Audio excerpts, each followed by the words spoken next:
Madam, magpapahula po sana ako eh. Gusto ko lang po malaman kung makakapasa po ako sa exam bukas. Anong subject ba ang test mo, Iya? Math po eh. Algebra po. Kunin mong bara. Okay. Madam, Iya, nakikita mo ba ang barang ito? Opo. Pag nabalasa mo to, papasa ka. Charot! Yung malaki, ang laki naman ito. Yung maliit lang na bara.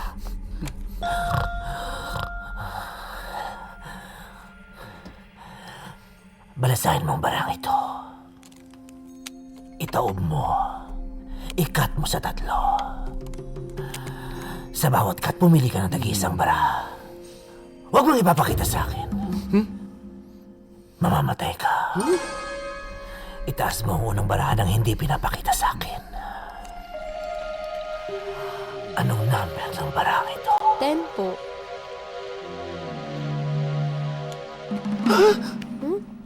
Tama. Ngayon kunin mo ang pangalawang bara. Anong number ng barang ito? 3 po.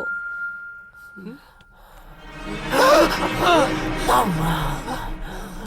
three nga. Kunin mo ang huling bara. Anong number ng barang ito? 4 po.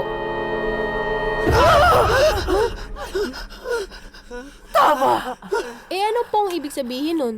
Papasa ka sa math dahil marunong ka magbasa ng number.